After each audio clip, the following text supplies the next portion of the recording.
ناظرین، آپ پروگرام دیکھ رہے ہیں روبرو اور میں ہوں آپ کا میزبان شوکت پراچا۔ پاکستان کی سیاسی اور عسکری قیادت مسلسل ہمیں بتا رہے ہیں کہ ملک کو دہشت گردی سے پاک کیا جائے گا اور پاکستان کی سرزمین کو کسی اور ملک کے خلاف استعمال نہیں ہونے دیا جائے گا۔ کابل میں امریکن یونیورسٹی میں اٹیک ہوا اور افغان صدر ڈاکٹر اشرف غنی نے پاکستان کے army chief general Raheel Sharif کو ٹیلی فون کر دیا۔ مجھے کم از کم اور قوم کو بڑا دکھ ہوا کہ اگر کہیں بھی اٹیک ہوتا ہے تو پاکستان کا نام آ جاتا ہے، پاکستان کی سرزمین کا نام آ جاتا ہے۔ گزشتہ 2 ہفتوں کے دوران اور خصوصاً ثانیہ کوئٹہ کے بعد کم از کم یہاں اسلام آباد میں 4 بڑے اجلاس ہوئے۔ ملک کی اعلیٰ سیاسی اور عسکری قیادت موجود تھی اور ان اجلاسوں میں مسلسل زور دیا جاتا رہا کہ نیشنل پلان آف ایکشن پر کس طرح سے مکمل عمل درآمد کیا جائے، اور جب نیشنل پلان آف ایکشن کی بات ہو، اس پر عمل درآمد کی بات ہو، تو کہا جاتا ہے کہ مدارس کی رجسٹریشن نہیں ہوئی، کالعدم تنظیمیں اپنا کام جاری رکھیں، فرقہ واریت کو ہوا دینے کے لیے وہ ہیٹ میٹیریل یعنی نفرت پھیلانے والا مواد ابھی تک موجود ہے۔ ظاہر ہے اس سارے پرسپیکٹو میں، سارے تناظر میں مذہبی رہنماؤں کا بہت بڑا کردار ہے، اور سندھ نے تو مدارس کے حوالے سے ایک قانون بھی پاس کر دیا ہے۔ آج ہم انہی موضوعات پر بات کریں گے۔ ایک بہت ہی ڈسٹنگوشڈ پینل ہے علماء کرام کا، میرے ساتھ مہمانوں کا تعارف کرا دیتا ہوں۔ میرے پہلے مہمان ہیں فضل الرحمان خلیل صاحب، سربراہ انصار، بہت شکریہ آپ تشریف لے آئے۔ ان کے ساتھ تشریف رکھتے ہیں علامہ بشارت حسین امامی صاحب، مرکزی رہنما تحریک نفاذ فقہ جعفریہ، بہت شکریہ آپ تشریف لے آئے۔ علامہ طاہر اشرفی صاحب، چیئرمین پاکستان علماء کونسل لاہور سے جوائن کیا ہے، بہت شکریہ آپ نے ہمارے لیے وقت نکالا علامہ صاحب۔ اور مفتی نعیم صاحب ہمیں کراچی سے جوائن کر رہے ہیں، محتمم جامعہ بنوریہ کراچی، بہت شکریہ مفتی صاحب آپ نے ہمارے لیے وقت نکالا۔ جب بھی ہم بات کریں تو مدارس کی بات سب سے پہلے ہوتی ہے۔ سندھ حکومت نے بالآخر نیشنل ایکشن پلان کے 2 سال بعد یہ بل پاس کر دیا، اور نیشنل ایکشن پلان کا ایک باقاعدہ نقطہ تھا کہ مدارس کی رجسٹریشن اور قواعد و ضوابط بنائے جائیں گے، لیکن اب سندھ گورنمنٹ کے بل کو اپوز کیا جا رہا ہے۔ بسم اللہ الرحمن الرحیم۔ پراچا صاحب آپ کا بہت شکریہ کہ آپ نے ایک اہم موضوع پر ہمیں مدعو کیا۔ پہلی تو بات یہ ہے کہ جب بھی کوئی واقعہ آتا ہے، کوئی حادثہ پیش ہوتا ہے، تو مدارس کو اور علماء کو اور اسلامی تنظیموں کو ہدف تنقید بنایا جاتا ہے۔ حالانکہ محترم یہ ساری دنیا پر یہ بات عیاں ہے کہ اس وطن عزیز کو بنانے میں علماء کا کتنا بڑا کردار رہا ہے۔ اس ملک کا سب سے پہلا جھنڈا جس نے لہرایا ہے وہ بھی ایک بہت بڑے عالم دین شبیر احمد عثمانی ہے۔ اس طرح اس پاکستان کے استحکام میں، پاکستان کو نظریاتی بنیادوں کے اوپر مستحکم کرنے کے اندر مفتی محمود رحمۃ اللہ علیہ کا بھی ایک بڑا کردار رہا ہے۔ لیکن بدقسمتی سے آج جب ایکشن پلان ہوتا ہے، ملک میں کوئی واقعہ ہوتا ہے، کوئی پروگرام بنتا ہے، تو اس سلسلے کے اندر یہ ہوتا ہے کہ دینی تحریکوں کو، مدارس کو ایک سائیڈ پر رکھ کر اور ان کے خلاف، بلکہ ان کو یہ سمجھا جاتا ہے کہ یہ ملک دشمن طاقتیں ہیں۔ اگر قواعد و ضوابط مرتب کر لیے جائیں، رجسٹریشن ہو جائے، تو اس میں کیا حرج ہے؟ محترم میں اسی طرف آ رہا ہوں کہ ہمیں قواعد و ضوابط رجسٹر سے کسی قسم کا کوئی پرابلم نہیں ہے، کوئی تکلیف نہیں ہے، لیکن سوال یہ ہوتا ہے کہ جس وقت یہ حضرات یہ منصوبہ بنا رہے تھے، یہ الیکشن پلان بن رہا تھا، تو کیا علماء کو اس میں شریک کر لیتے اور ان کو بلا لیتے؟ بنیادی بات آ گئی کہ نیشنل ایکشن پلان بنانے میں جو سٹیک ہولڈرز ہیں، علماء سے مشاورت نہیں کی گئی، مشاورت نہیں کی گئی۔ اور میں سمجھتا ہوں کہ امن و امان کے اندر جتنا کردار علماء ادا کر سکتے ہیں، شاید اتنے ہمارے یہ سیاستدان جن کو بلایا گیا ہے ان سے بہتر کردار جو ہے علماء ادا کر سکتے ہیں۔ ہائے کاش کہ یہ علماء کو اس کی ابتدا کے اندر بلا لیتے۔ اور اب بھی میں سمجھتا ہوں کہ ایک وسیع پیمانے پر، بڑے پیمانے پر جو ہے قومی مشاورت ہو، اس میں ہر مکتبہ فکر کے علماء بھی ہوں اور اس کے اندر سیاستدان بھی ہوں، تب جا کر یہ مسئلہ کسی جو ہے وہ کنارے لگے گا۔ درست فرمایا آپ نے۔ علامہ صاحب میں آپ کی طرف آؤں گا۔ نیشنل ایکشن پلان میں تھا کہ دہشت گردوں اور دہشت گرد تنظیموں کو مالی معاونت فراہم کرنے والے ذرائع کو بند کیا جائے گا. اکثر یہ سنا جاتا ہے کہ فنڈنگ ابھی بھی باہر سے جاری ہے, اس میں مدارس کی بھی بات کی جاتی ہے, اور جب یہ نیشنل ایکشن پلان کے بعد اکاؤنٹس چیک کیے گئے تو مدارس کے اکاؤنٹس میں پیسے بھی نہیں تھے. آپ اس حوالے سے کیا نقطہ نظر بیان کریں گے؟ بسم اللہ الرحمن الرحیم. پراچا صاحب بہت شکریہ کہ انتہائی چونکہ اہم موضوع ہے اور اس پر گفتگو کے لیے آپ نے جو مختلف مکاتب فکر کے علماء کو یہاں پر مدعو کیا ہے. نیشنل ایکشن پروگرام جو ہے, یہ جو پلان ہے نیشنل ایکشن پلان, یہ آپ گویا یوں سمجھیں کہ ہماری 30-32 سالہ محنت کا یہ نتیجہ ہے. تحریک نفاذ فقہ جعفریہ پاکستان نے 3 دہائیوں سے زیادہ جو ہے وہ بڑی جدوجہد کی ہے, اور بالآخر یہ نیشنل ایکشن پروگرام جو بنا, اور اس میں یہ کہ ہر وہ کہ جو وطن کے خلاف سازش کر رہا ہے, جو وطن کے ساتھ دشمنی کر رہا ہے, اس کو اس شکنجے میں جکڑا جائے.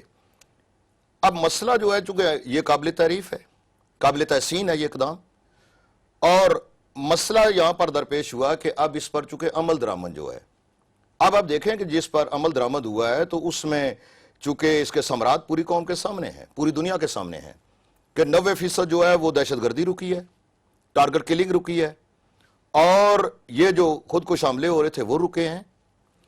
اب اس کی روح کے مطابق اس پر عمل کرنا اصل مسئلہ جو ہے وہ یہ ہے. وہی عمل درآمد ہی مسئلہ ہے. جنرل ناصر جنجوعہ صاحب کی سربراہی میں کمیٹی بنی ہے, اسی پر باتیں ہو رہی ہیں, یعنی عمل درآمد ابھی مکمل نہیں ہوا. آپ اتفاق کرتے ہیں اس بات سے؟ اب میں جو بات کرنا چاہتا ہوں تھوڑی سی بات, اب جہاں تک بات ہے جو آپ نے سوال کیا ہے کہ جو کالعدم گروپس ہیں, اب دیکھیں کہ 62 جو ہے کالعدم گروپس ہیں, تو سوال یہ پیدا ہوتا ہے کہ کیا ان کو قانونی شکنجے میں جکڑا گیا ہے؟ کیا واقعاً جو 62 وہ دہشت گرد جن کو ڈکلیئر کیا گیا ہے, کیا واقعاً ان کو کسی کٹہرے میں کھڑا کیا گیا ہے؟ کیا الیکٹرانک میڈیا نے میں کالعدم تنظیموں پہ آؤں گا. مفتی نعیم صاحب, میں آپ کے پاس آؤں گا. بات ہو رہی ہے سندھ کے اس بل کی جو مدارس کی رجسٹریشن کے حوالے سے ہے, اور جو کابینہ کے سامنے یعنی سندھ کابینہ کے سامنے رپورٹ گئی جیو میپنگ کی, 9,590 مدارس میں سے 167 غیر قانونی طور پر بنائے گئے تھے, اور 48 مدارس کے لنک انتہا پسندوں کے ساتھ اسٹیبلش ہوئے. 3,000 ایسے مدارس ہیں جو کسی حکومتی ادارے کے ساتھ رجسٹرڈ نہیں ہیں. تو پھر تو سندھ حکومت کا اچھا قدم ہے اگر ریگولیشن کے لیے ایک بل آ گیا. ظاہر ہے ابھی اسمبلی میں جائے گا, ڈسکشن ہوگی, اس پہ مزید انپٹ بھی آ جائے گا.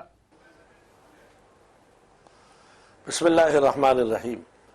مدارس نے کبھی بھی رجسٹریشن سے انکار نہیں کیا, اور نہ ہی مدارس نے اس بات کا انکار کیا ہے کہ ان کے اکاؤنٹ کو چیک کیا جائے. ضرور چیک کیا جائے, ان کی جو رپورٹیں ہیں دیکھی جائیں, اور ان کے اکاؤنٹ کی پوری رپورٹ رکھنی چاہیے, کوئی مسئلہ نہیں ہے. لیکن میں سمجھتا ہوں کہ جب بھی ملک میں کوئی واقعہ ہوتا ہے تو سارا نزلہ مدارس پر گراتے ہیں. آج تک وزیر داخلہ نے یہ نہیں بتایا کہ کون سے مدارس دہشت گردی میں ملوث ہیں. اگر ہیں تو اس کی نشاندہی کیوں نہیں کرتی حکومت؟ صرف یہ مبہم بیان دینے سے کیا ہوتا ہے کہ تمام مدارس جو بھی کام کر رہے ہیں سب شکوک میں مبتلا ہو جاتے ہیں. اس لیے میں سمجھتا ہوں کہ مدارس کے علاوہ چیک کریں, کالعدم تنظیمیں ہیں, مدارس کے علاوہ یہ چیک کریں کہ نیشنل ایکشن پلان میرے اعتبار سے راحیل شریف نے کوشش بہت کی ہے کامیاب ہونے کی, لیکن ہمارے یہاں چند ایسے مسائل ہیں جس کی وجہ سے یہ کامیاب نہیں ہو رہا, اور اس کی بنیادی وجہ سیاستدان اور عسکری قیادت دونوں ایک پیج پر نہیں ہے. سیاستدان ان کو حوصلہ دیتے ہیں, ان سے ملتے ہیں, ان بتہ خوروں سے ملتے ہیں اور ان کو تسلی دیتے ہیں. یہاں عسکری قیادت حملہ کرتی ہے. عسکری قیادت نے بہت سارے مجرموں کو پکڑا, اور ہماری کون سے عدالتیں سیاستدان ہیں جب تک مولانا صاحب, یہ مفتی صاحب, یہ کون سے سیاستدان ہیں جو بتہ خوروں سے ملتے بھی ہیں اور ان کو انکریج بھی کرتے ہیں, حوصلہ بھی دیتے ہیں؟ یہ مجھے بتانے کی ضرورت نہیں ہے. کراچی میں اور سندھ کے اندر ہر جگہ آپ کو معلوم ہے کہ ان کے گھروں پر جا کر ان سے ملاقاتیں کرنا اور پھر ان کو حوصلہ دینا, یہ ساری چیزیں معلوم ہیں. اور یہ کہ یہاں پر یہ دیکھیں نیشنل ایکشن پلان میں سندھ کے اندر کراچی میں عمل ہوگا اور اندرون سندھ پر عمل نہیں ہوگا, تو یہ کیسے الیکشن ایکشن پلان ہے کہ فوج کو اختیارات نہیں ہے کہ کراچی سے باہر عمل کر سکے؟ لہٰذا میں سمجھتا ہوں کہ جب تک عسکری قیادت اور سول حکومت جو ہے آپس میں ان میں ایک نہیں ہوں گے تو کبھی بھی کامیاب نہیں ہوگا، ایک بات۔ دوسری بات یہ ہے کہ ہماری رینجرز پکڑتی ہے اور ان پر سزائیں بناتی ہے کہ انہوں نے یہ انہوں نے یہ بھتہ خوری کی، انہوں نے یہ کیا ہے، لیکن اس کے بعد جو ہے ہماری عدالتیں اس کو چھوڑ دیتی ہیں۔ ہمارے یہاں جب تک کہ عدلیہ کا نظام اور سول حکومت کا نظام اور اس کے بعد جب تک ایک نہیں ہوں گے تو کبھی نہیں ہوگا۔ 50 مثالیں میرے پاس ایسی ہیں کہ فوج نے پکڑ کے ثابت کیا کہ یہ مجرم ہے، لیکن اس کے بعد جو ہے تو وہ وہاں پر یہ ہوا کہ اندر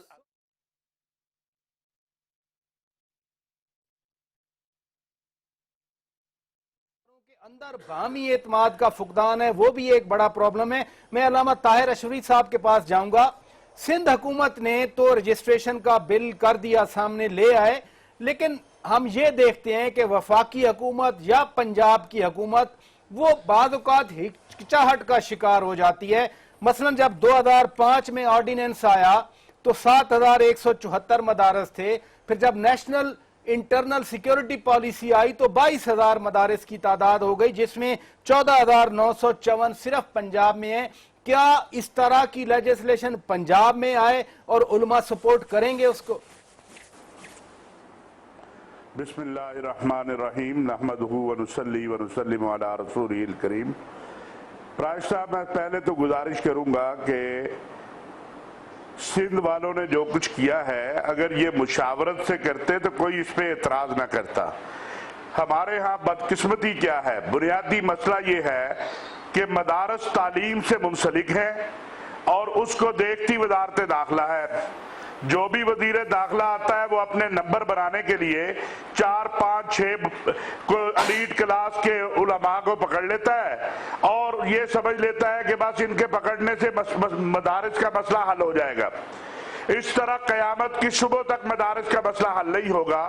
اور اس کی ایک میں مثال دے دیتا ہوں آپ کو کہ جس وقت یہ نیشنل ایکشن پلان آیا تو یہی 4 5 جو ایلیٹ کلاس کے حضرات تھے، انہوں نے اعلان کیا کہ مدارس معلومات دینے کے معاملے میں تعاون نہ کرے، لیکن پنجاب میں 13,000 سے زائد مدارس نے اپنی تمام معلومات پاکستان کے اداروں کو، سی ٹی ڈی کو، دیگر جو قومی سلامتی کے ادارے ہیں ان کو دے دی۔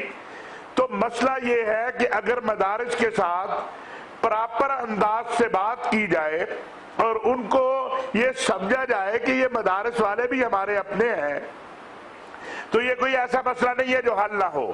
وزارت تعلیم کو اسے حل کرنا چاہیے، وزارت داخلہ اسے لیے پھرتی ہے۔ اور یہ بھی میں بتا دوں کہ جس طرح یہ اوپر 4 5 6 بٹھا لیے جاتے ہیں کہ جی بورڈ، بھائی بورڈ امتحانی بورڈ ہے، مسئلہ امتحانات میں نہیں ہے، مسئلہ ہے مدرسے کے نظام کا، مدرسہ ہے مدرسے کے ساتھ رابطے کا۔ جب تک گراس روٹ لیول پر مدرسے کے محتمم سے اور ناظم سے اور انتظامیہ سے رابطہ مضبوط نہیں ہوگا حکومت کا اور مقامی انتظامیہ کا، اس وقت تک مسئلہ حل نہیں ہو سکتا ہے۔ جہاں تک قومی ایکشن پلان کی بات ہے تو یہ اگر 100 سال بھی چودھری نثار صاحب کے نیچے رہتا تو اس پر کوئی پیش رفت نہیں ہونی تھی۔ اب ہم توقع کر رہے ہیں کہ جنرل جنجوعہ جو ہے، چونکہ ان کا ایک تجربہ موجود ہے بلوچستان والا، تو وہ لہٰذا کچھ بہتری کی طرف جائے گا معاملہ۔ لیکن اگر پھر یہی ہوا کہ ہم یہ چاہے کہ جو 4 5 یا 6 لوگ اوپر بیٹھے ہیں ان کے ساتھ بات کر لیں اور باقی جو ہے تو یہ پھر وہی مسئلہ کھڑا رہے گا جہاں پر ہے۔ اس میں سنجیدگی اختیار کرنی ہوگی اور اس کو مدارس، میرا نہیں خیال ہے کہ کوئی مدرسہ ایسا ہے جس کو رجسٹریشن پر اعتراض ہو، جس کو اس پر اعتراض ہو کہ میرا اکاؤنٹ کیوں چیک کیا جا رہا ہے۔ اور میں